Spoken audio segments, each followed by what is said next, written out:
Our principal issues are some of the kind of classic civil liberties issues like privacy and free speech, and also a lot of the funds then that you give us and that our donors give us go to litigation on these issues. So we're about half lawyers fighting in the courts to protect your rights. We have some staff technologists who work out what these new technologies do, how they affect our freedoms. And then there are people like me who do some communications work and also help channel the voices of ordinary individuals to policymakers, to legislators, to Congress to make sure that ordinary people are heard in major policy debates. So we take on those issues with privacy and free speech. Also, electronic voting will be there on the front lines in the November election, as we've been for the last 4 years or so. And also, we deal with innovation policy and fair use. Many of you may be familiar with some of our major issues because they have to do with digital copyright. And of course, Google itself is at the center of many of the major digital copyright issues today.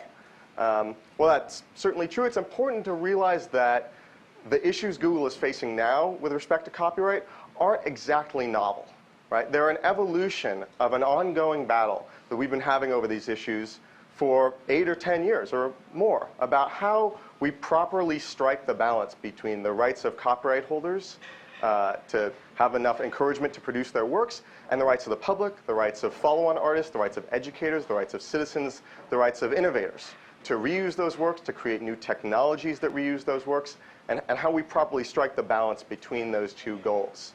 And I want to make it clear that Google is part of this evolution of this battle because it really helps set the context for what Gwen is about to tell you about. Gwen is going to tell you about a new IP-like regime for broadcast, cablecast, netcasting that's being discussed in a far-off policy body in Geneva, right?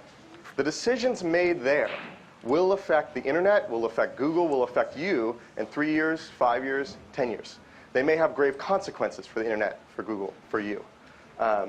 So to think about how this copyright evolution has affected Google, to put one case into focus, there's a case by Perfect 10 against Google right now that's now on appeal.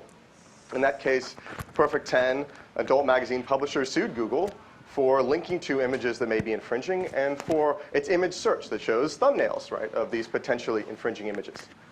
Interestingly enough, Perfect 10's arguments mirror in many ways the arguments of Hollywood and the major record labels in their cases against file sharing companies, right? And for that reason, the Motion Picture Association and record labels have lined up in support of Perfect 10 in this case.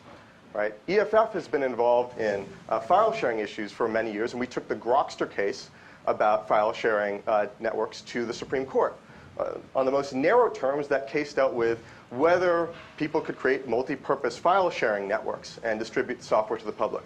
More broadly, it dealt with the issue of all innovators, whether they could create new, exciting multi-purpose technologies without begging permission.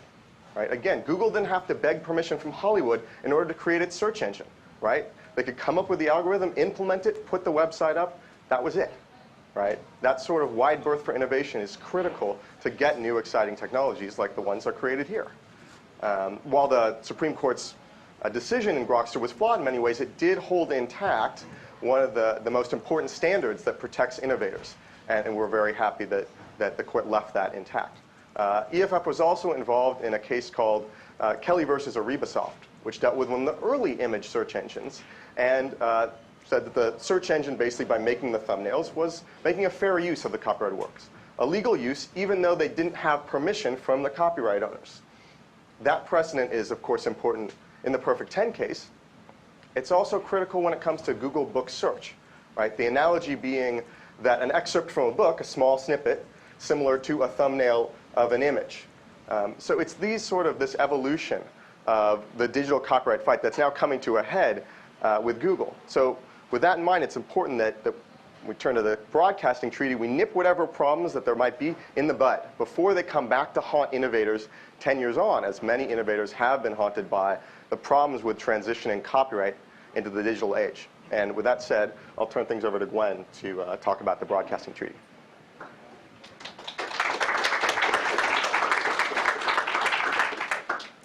Well, I also want to thank you and thank the kind folk at Google for the opportunity to talk with you today. This is actually a very timely time for doing this presentation.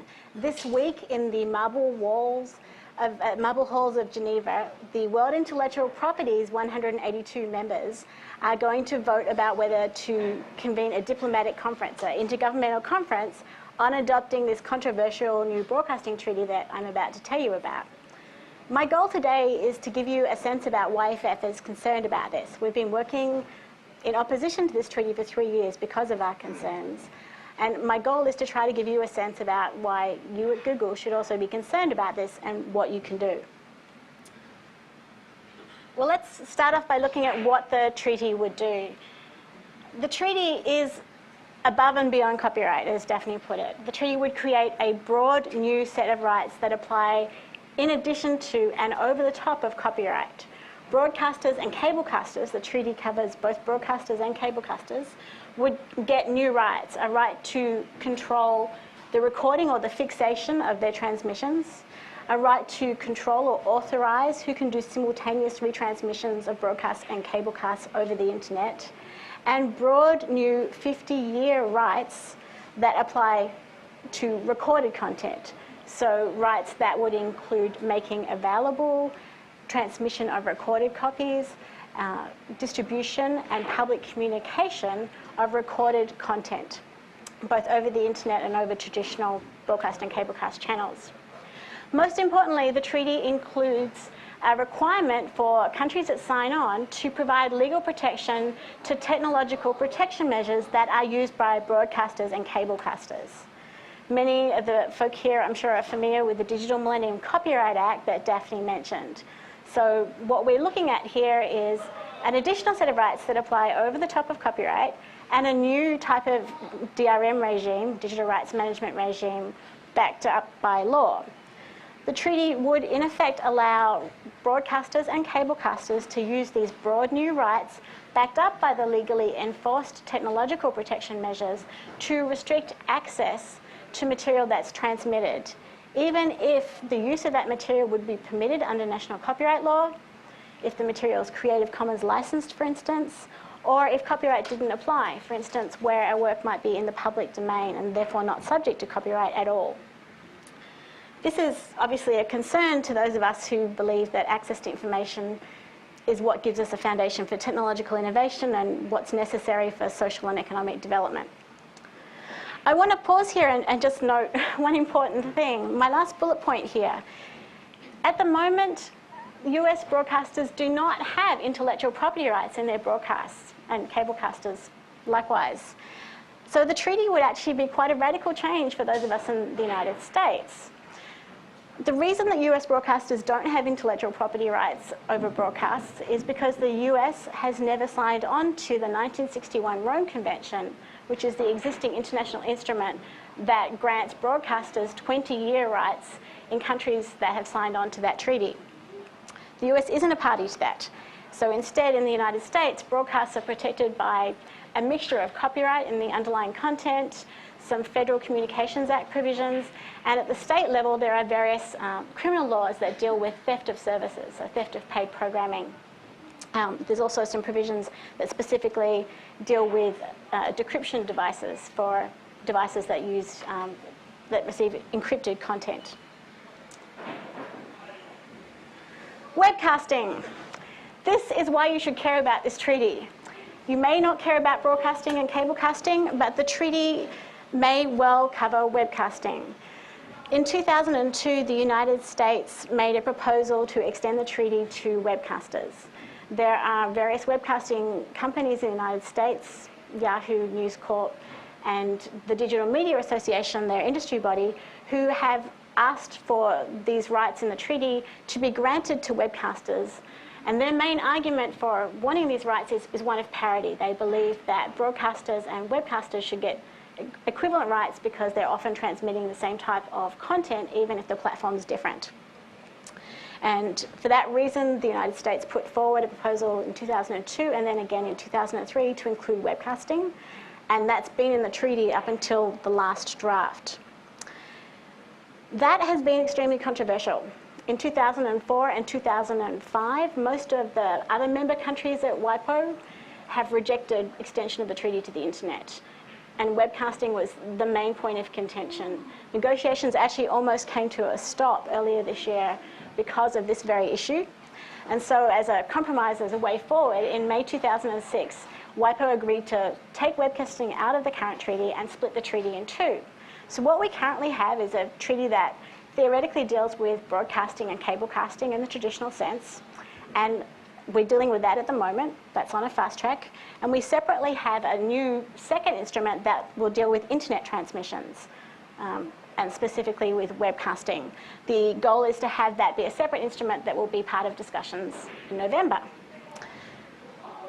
But it didn't actually work out that way. The nice, clear and simple divide is not actually what we have in practice. The current draft of the treaty actually doesn't include webcasting, but what it does do, as I mentioned, is give broadcasters and cablecasters exclusive right of control over simultaneous and deferred transmissions of their content over the internet. So the internet is still part and parcel of the current treaty draft. The story does not end there. The US in August produced a new proposal to extend the treaty to a subset of webcasters called netcasters. That will either, depending on how the vote goes this week in Geneva, that will either be part of the current treaty that is on the table, or else, as I said, it will be part of a new treaty. So we'll have a new conversation about a new treaty that will look probably quite a bit like this treaty that will deal with netcasting. The key question you're probably asking is, what does netcasting look like? This is stuff that makes a copyright lawyer's heart warm. This slide goes for two, this definition, which is the definition of the proposed extension, goes for 2 slides. I'm going to let the words speak for themselves, because if I read that out, you'd all go to sleep.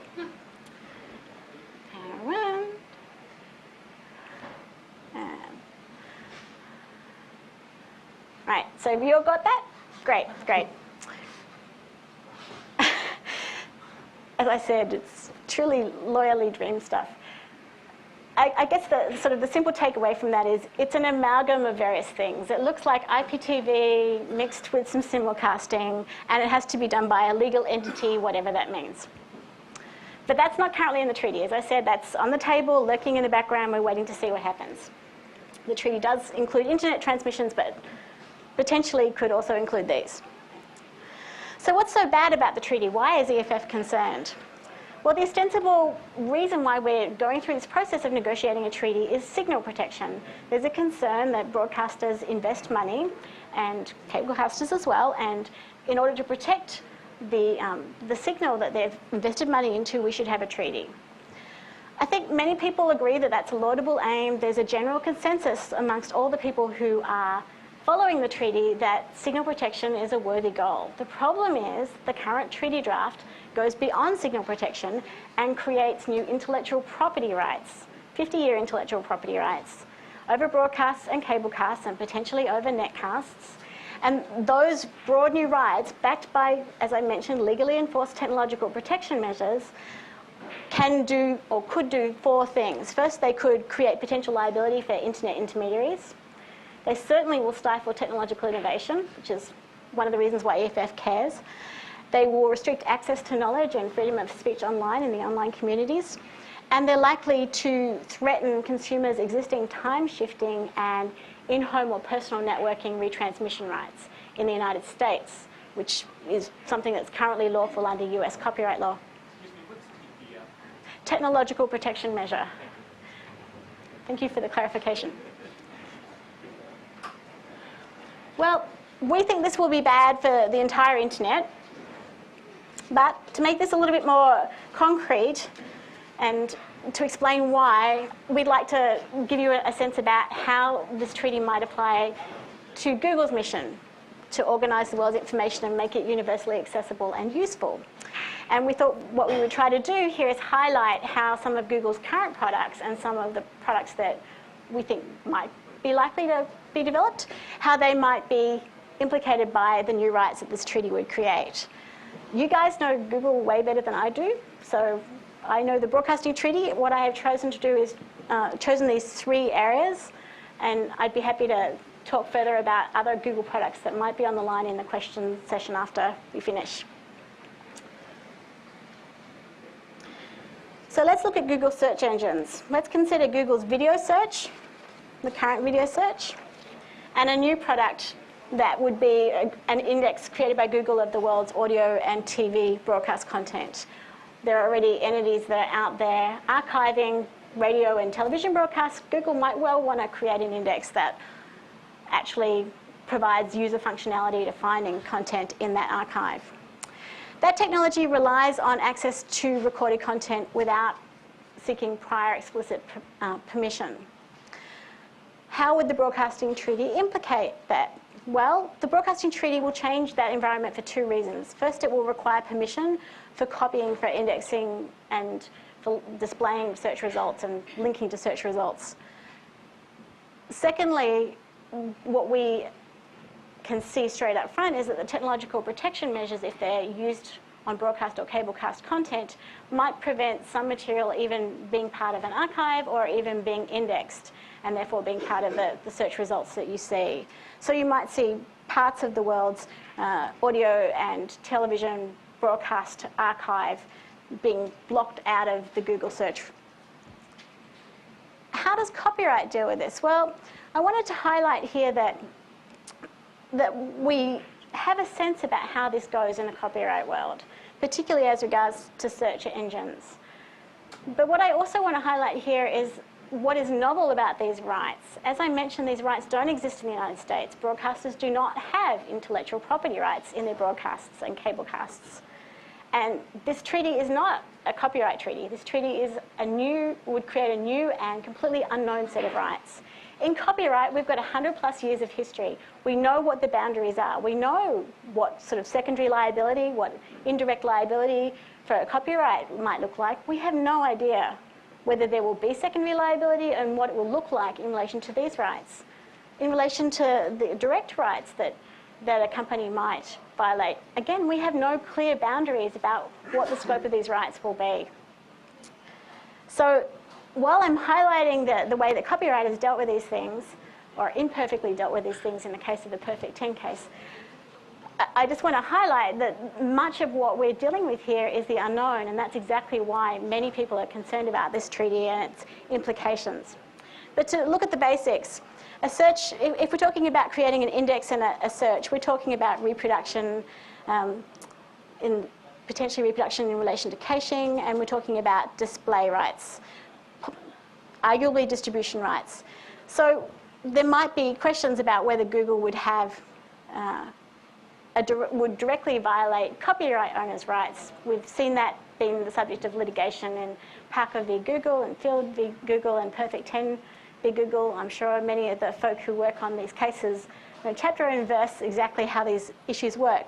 So I'm going to greatly oversimplify here and just say there are a number of potential points here where Google might find, if it were to create a broadcast index or an index of broadcast and audio cast works, it might find that there's some question about liability. There may be issues about reproduction. As I mentioned, the treaty precludes any reproduction of recorded content without prior permission from broadcasters and cablecasters. It also gives broadcasters and cablecasters exclusive control over making available or transmission or communication of recorded content.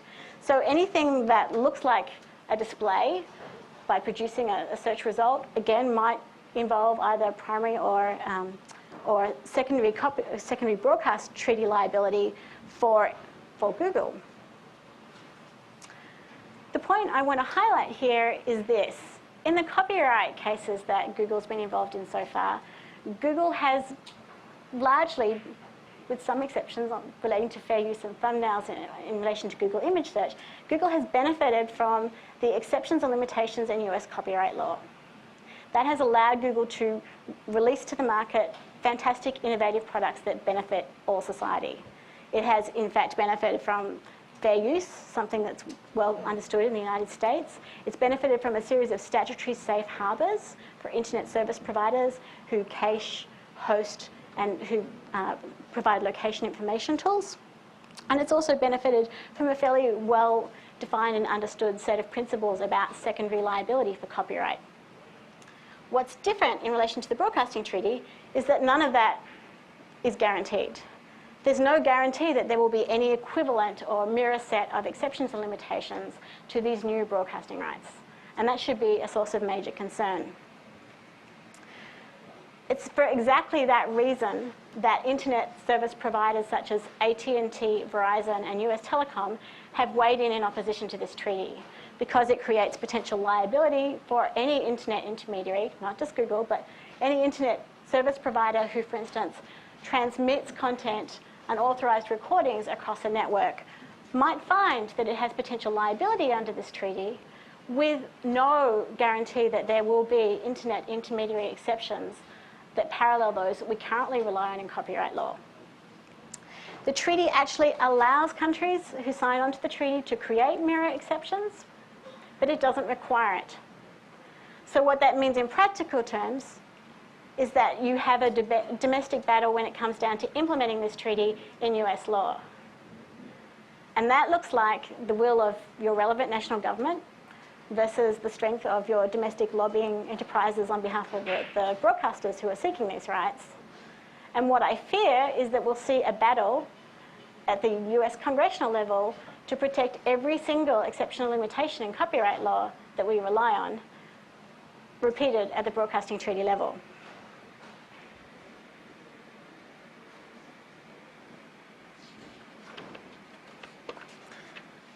Let's look at another part of the Google Video service. Google Video is also a hosting enterprise.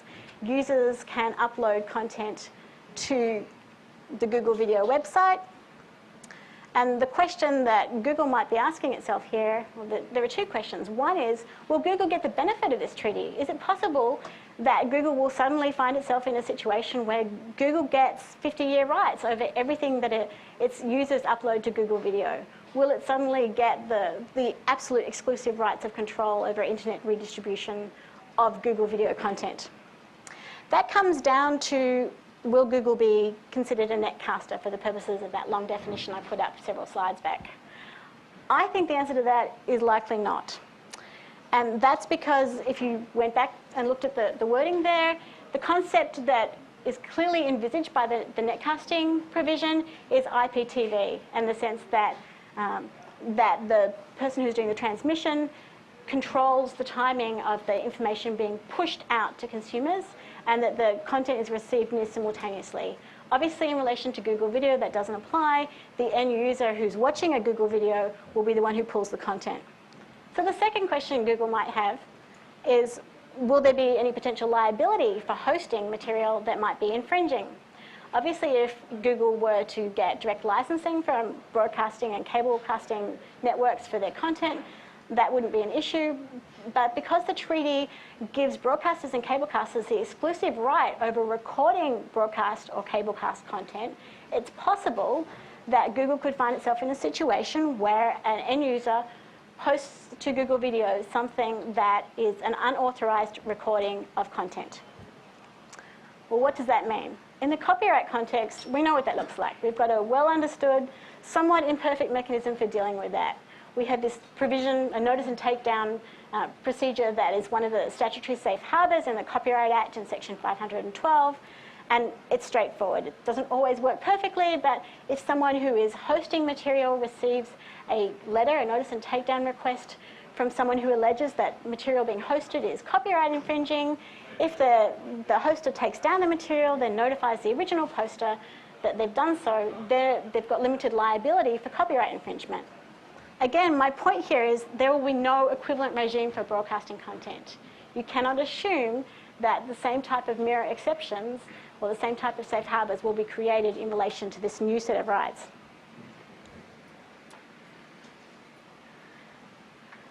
Finally, I wanted to sort of touch on another area where Google has an important mission in making content available, and it does it through new technology. I wanted to look at two things. One is a new version of Google News that actually looks at broadcast and cablecast content, and mention Google Books here. The Google Book Search project, both its partner program and the library project, are important in this regard. Each of those projects would require or requires access to content without prior permission, even if it's with compensation, as in the case of Google's payments to Associated Press for its news feeds for Google News. And it's not clear exactly what the Broadcasting Treaty will do in this regard, other than to give you some sort of broad brushstroke answers. Obviously, there's a concern, or there might be a concern, that there will be additional licensing costs to pay here, parallel to those that apply in relation to Associated Press and Google News feeds.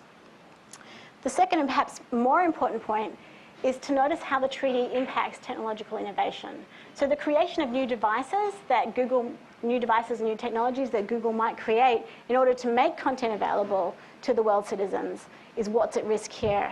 I'm going to pause and just note, in relation to this whole suite of issues, in the copyright context again, we have really defined and clear-cut principles in US law that give us bellwethers, that give us markers so that we know roughly when we're doing technological innovation where the lines are and where we're safe to move.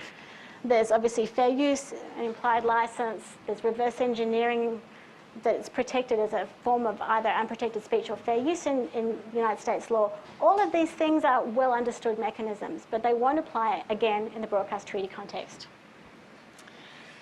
So I just want to touch on specifically why EFF is concerned about technological innovation and hopefully speak to your hearts here about why we think you folks should also be concerned about this treaty. We think that the combination of the technological protection measures, legally enforced technological protection measures, with broad 50-year post-recording rights is going to have 4 potential consequences. First, at the sort of the very top level, the development of any new technology that interoperates with broadcast or cablecast or potentially netcast content is going to have to do an additional set of rights clearances. There'll be copyright potentially and also transmitter clearance. Secondly, as I mentioned, there's a possibility that the treaty would create new potential secondary liability for software developers and technology makers, device manufacturers, who create goods, products that end users might use to infringe these new rights of broadcasters, cablecasters, and potentially netcasters. That's going to chill innovation. Many companies are currently worried about this particular point. Third, and most important from EFF's point of view, is the fact that the treaty includes legally enforced technological protection measures that, in combination with the broad post-recording 50-year rights that I mentioned, will allow broadcasters and cablecasters, and again, potentially netcasters, to control the market in devices that will receive that content. So what we're talking about there is set-top boxes, DVRs, and if we talk about netcasts, personal computers. What that might look like is precluding the development of the next TiVo or the next Slingbox. Finally, our experience in the United States has led us to conclude that the broadcaster technological protection measures that are envisaged by the treaty might require technology mandate laws in order to be implemented as part of national law. I'm sure many of the folk in the room are familiar with the broadcast flag regulation from the FCC that's currently stalled and has been the subject of many legislative attempts to reinsert it. Let me just say this, since I'm sure many of you are familiar with the technology issues. Technology mandates are not good for innovation. They increase design costs, they reduce feature sets, and they are likely to reduce market competition in devices. For consumers also, they're bad news. Consumers usually bear the brunt of the increased costs, and more importantly, a broad technology mandate law like the one that we expect would need to be put in place to implement the rights that are part of the treaty could potentially override consumers' existing time-shifting rights under US copyright law and their ability to retransmit or use material that's been lawfully acquired inside the home or their personal network.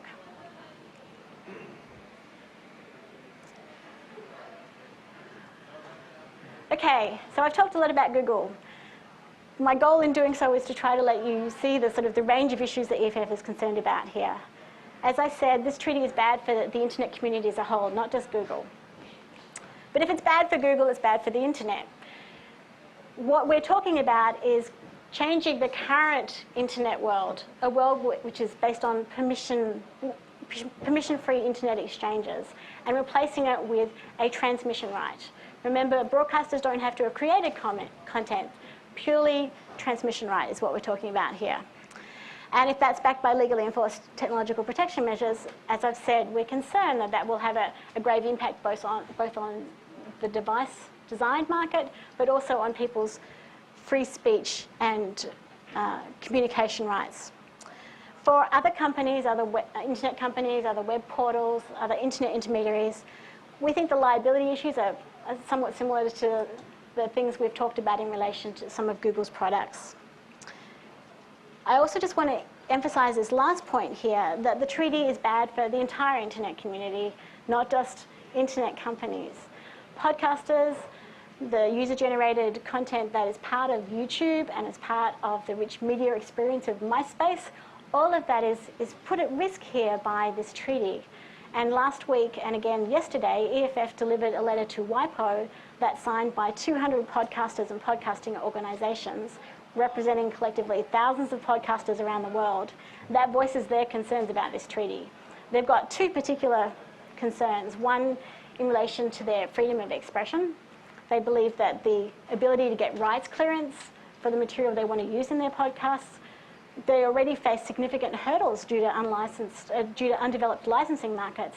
If you add another layer of rights above and beyond copyright over the top of that, that's just going to make one more barrier, make it a little bit more insurmountable for podcasters to use licensed, cleared content.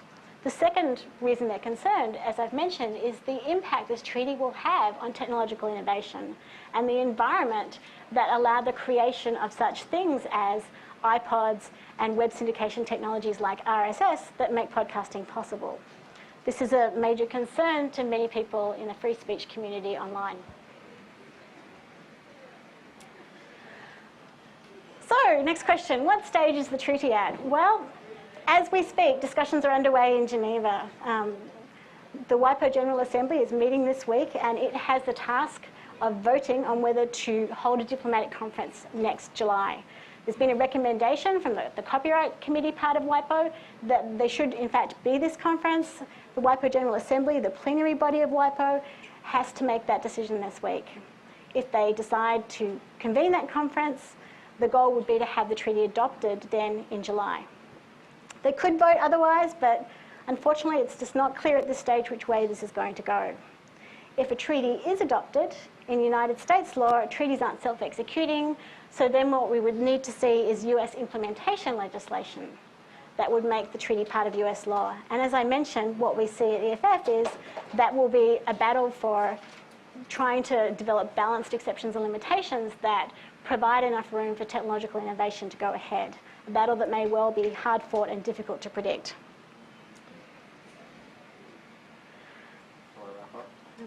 I'm going to hand it over to Derek now to tell you what you can do to support EFF's efforts in this area. Sid.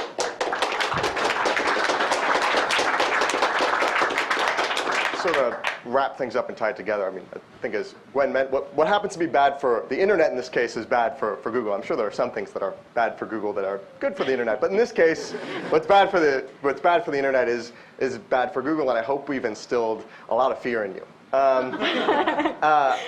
Sometimes we hear people say, well, we're just fear-mongering.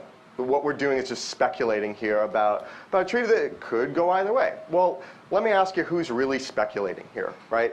Because right now, okay, we have a world where to use broadcast content in all sorts of legal ways, you don't have to go ask permission first. Google could make a lot of new services that would be really innovative, and so could other innovators.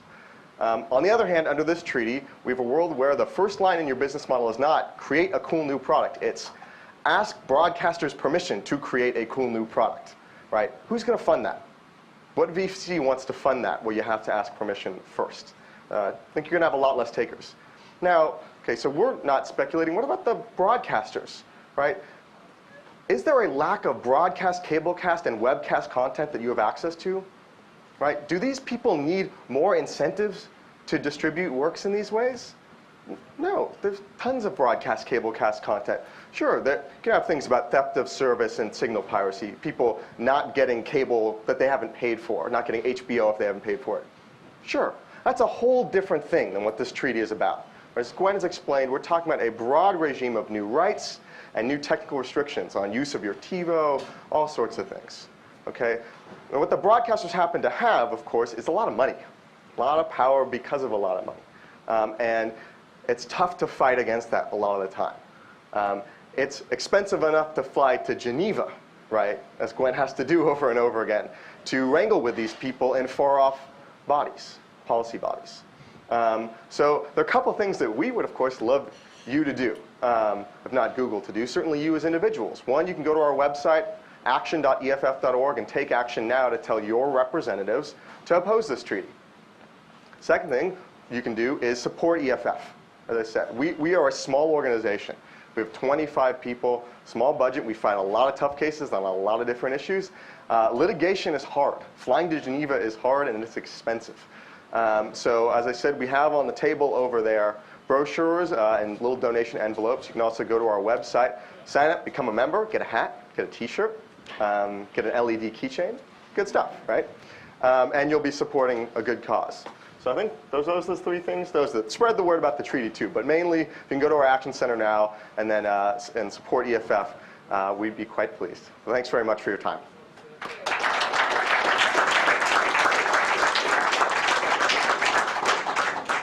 And I would add to that Google will match donations to EFF.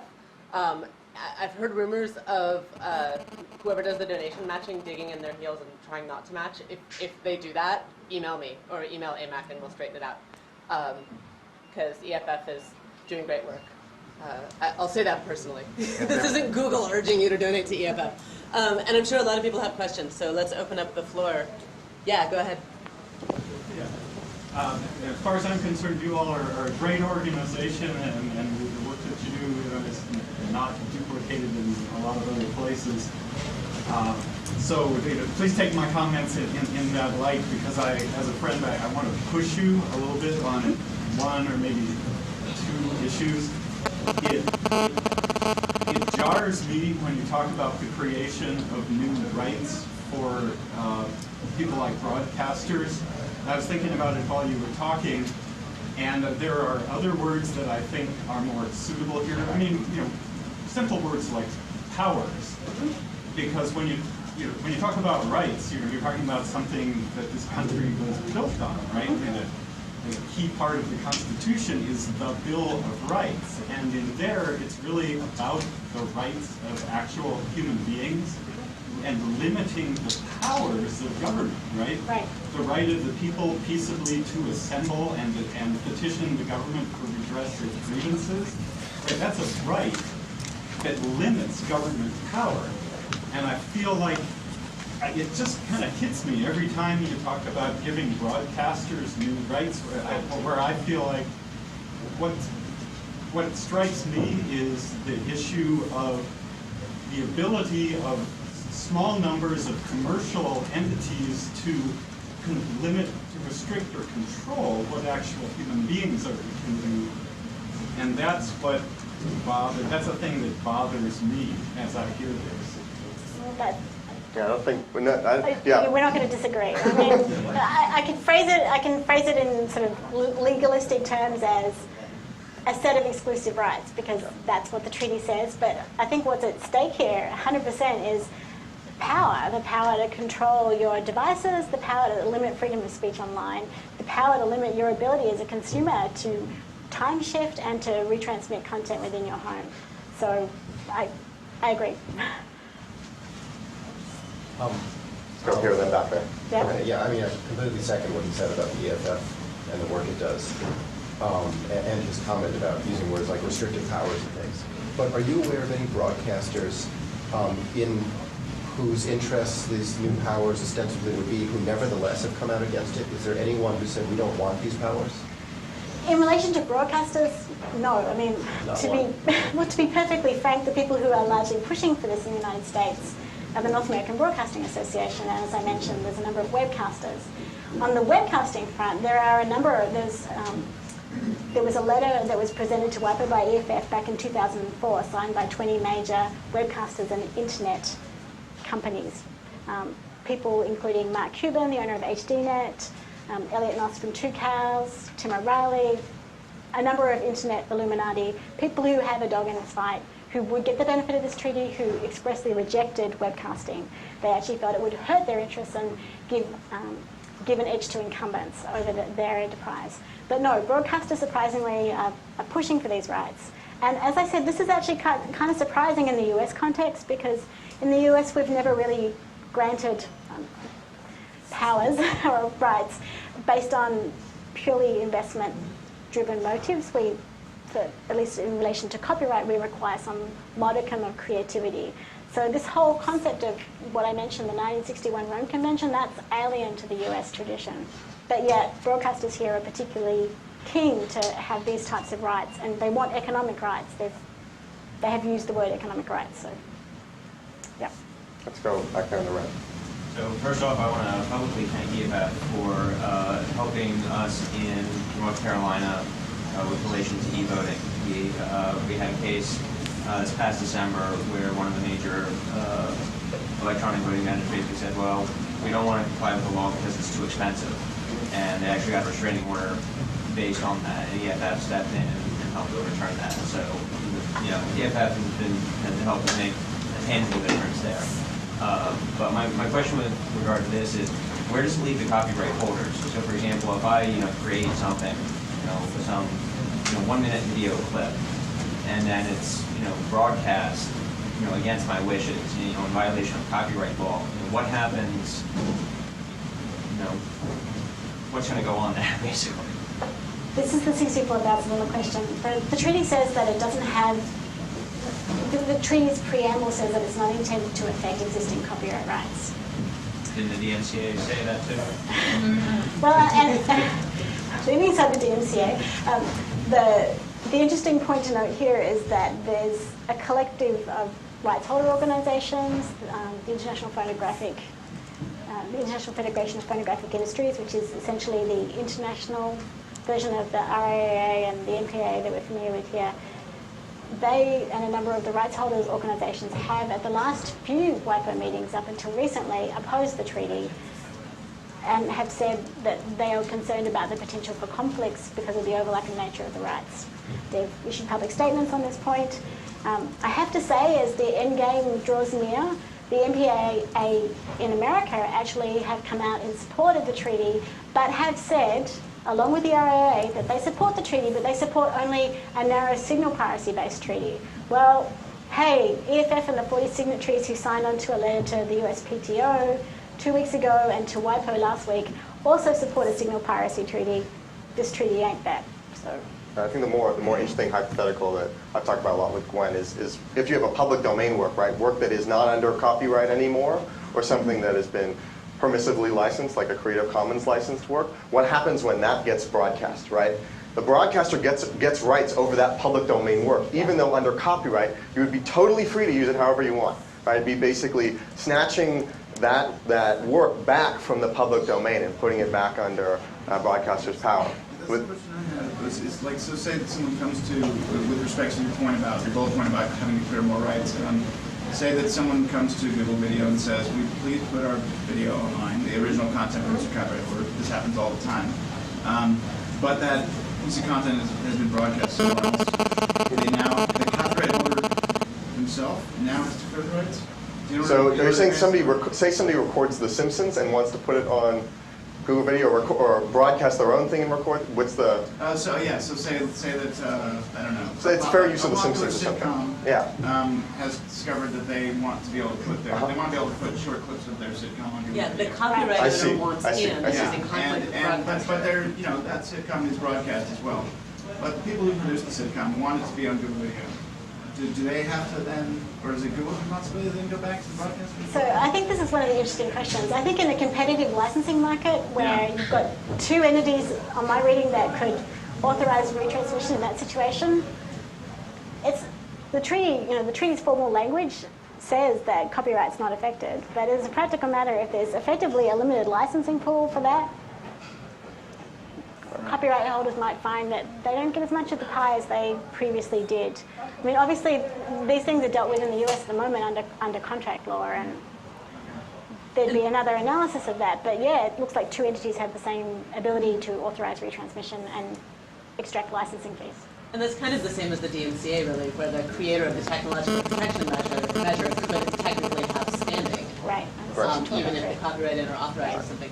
Could I ask, could you give us sort of a quick overview of who is showing up in Geneva? You've given us sort of bits and pieces. Yeah. Who is being heard as this goes forward? Well, I mean, I think the thing I want to point out here is there's been a sea change in the last few months. US industry has shown up in force, and one of the reasons I'm here is because I'd like to see Google as part of that contingent.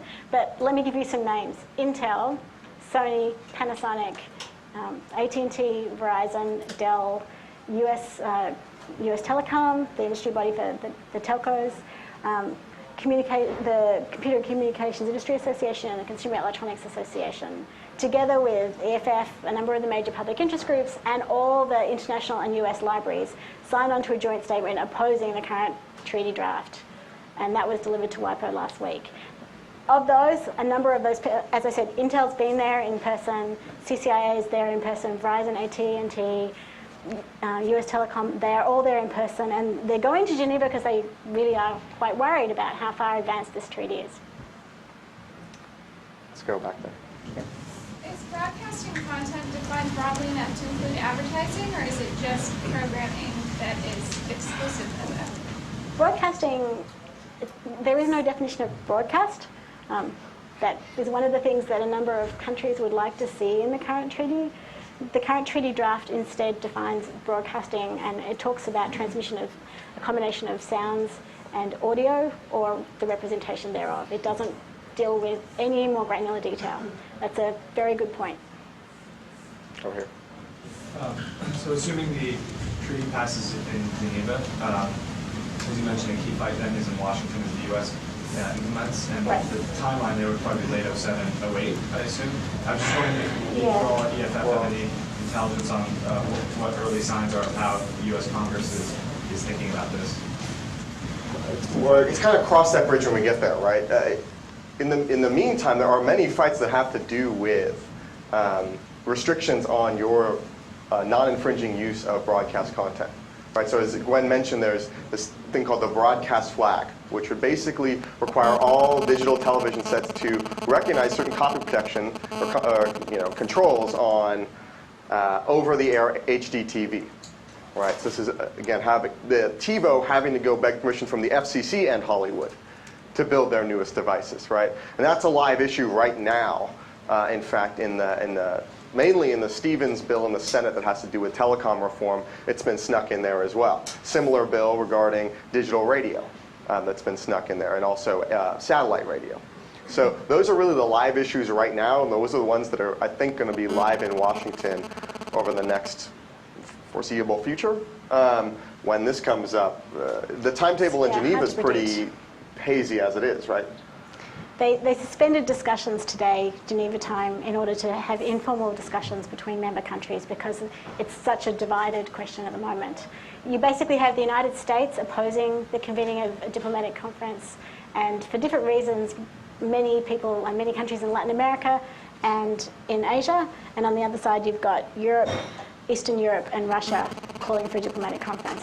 It's hung in the balance at the moment, so it's difficult to predict. The other thing I would point out is EFF members have been taking action for some time on the treaty. We've sent, I think, in total over the last year and a bit, maybe 2,800 of our members have contacted their congressional representatives about this. And our understanding is that actually this is becoming quite a live issue. There's a number of the companies who are now involved in opposing this treaty have also been separately engaging in discussions with congressional committee people, and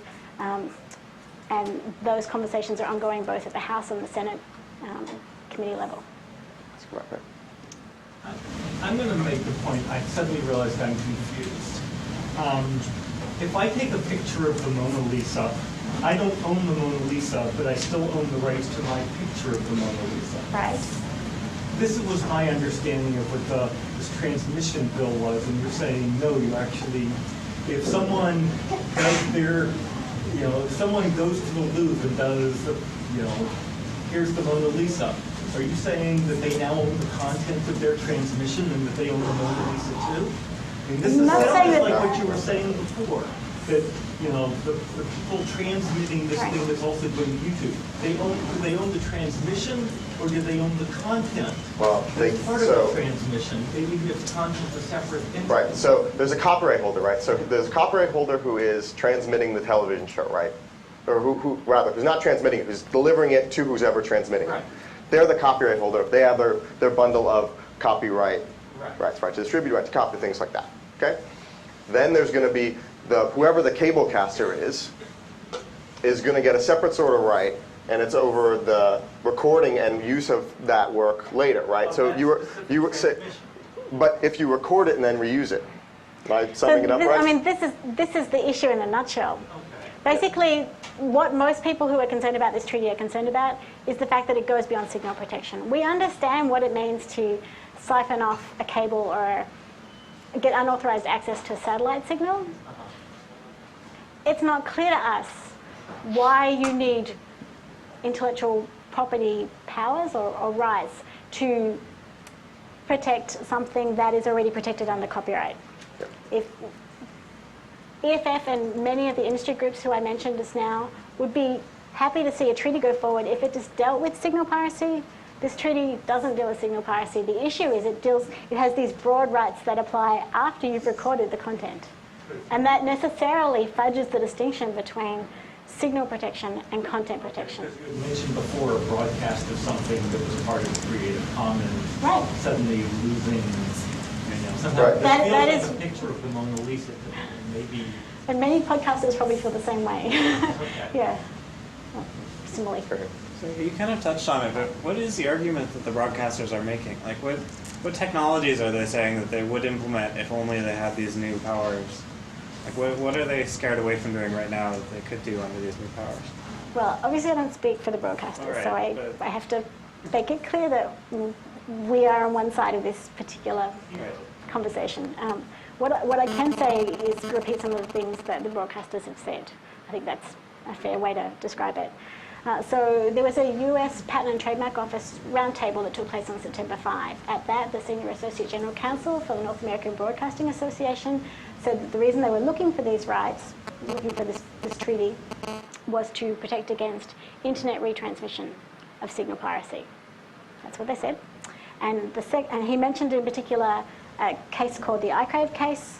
It dealt with a Canadian internet company that received television programming from the US and retransmitted it over the internet.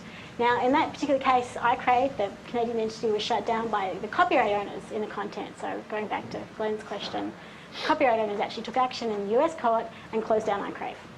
But he mentioned that as sort of the case. What they wanted was to have the broadcasters, in that instance, he said, wanted to have a direct right of action. They didn't want to have to wait till the copyright owners weighed in and protected their content. So that's one thing. The second comment he made in May of this year, just before the World Cup kicked off in all its glorious force, was that broadcasters wanted to protect sports broadcasting rights. And that certainly has been something that's been said at many meetings over the last 8 years that this has been in discussion at WIPO. Again, EFF's point would be, well, copyright and theft of services laws deal with that already in the United States and in many other countries of the world. Show us why you still need these new 50-year rights. And more to the point, we've seen things like podcasting, YouTube, and MySpace proliferate, manage to disseminate content on the internet without 50-year rights. Why, again, do you need 50-year rights? So I guess our point is we don't think there is adequate justification, but that's what they've said. So in fairness to the explanation. I think we're winding down on time, so maybe one more question if there is one. So it sounds like there are countries out there that do have some notion of broadcast rights. Yeah. First, what are those major? What are kind of the big countries that have them? And second, are you seeing any of these sort of these hypothetical situations that you're bringing up for what could happen in the United States? Do you see similar parallels in countries which already do have these rights or powers? So there are 83 countries. Remember, WIPO, just to sort of benchmark things, WIPO has 182 member countries. 83 countries have signed on to the 1961 Rome Convention. And I guess to answer your question about what are the major countries, well, Australia, where I'm from, has broadcasting rights. Europe has rights. And I guess a large amount of the push for a sort of an intellectual property rights powers-based approach is coming from the European countries and the European Commission, which, as I said, is one of the group of the 25 member states and 3 accession states are speaking as one, calling for this diplomatic conference to be convened. So they are very keen to see this go ahead. My understanding is that, at least in relation to things like what might be called simulcasting or netcasting, that in some European, not at the community level, but in some European countries, that right exists. It certainly exists in Britain. But there's actually been little on the ground use of that right to date. The technology is not there, even if the right exists on the law books, it's the paper right. So it's difficult to make any assessment. And the other point I would make is the 1961, this treaty would be broader than the 1961 treaty, which the US never signed on to. It would be broader because it has expanded coverage. It covers broadcasters and cablecasters and potentially netcasters. It has a broader range of rights, and most importantly of all, for the technological protection measure provision is novel here. So many of the things we're particularly concerned about haven't been part of that framework yet, because TPMs, technological protection measures, have not been part of the broadcasting framework, even in the countries that have signed on to Rome. Yeah. So thanks so much to both of you for coming. Derek has a table of information over there, and I think is more than happy to tell you more about EFF and their programs, and they're at EFF.org if you want to find out more about them. And give them a round of applause.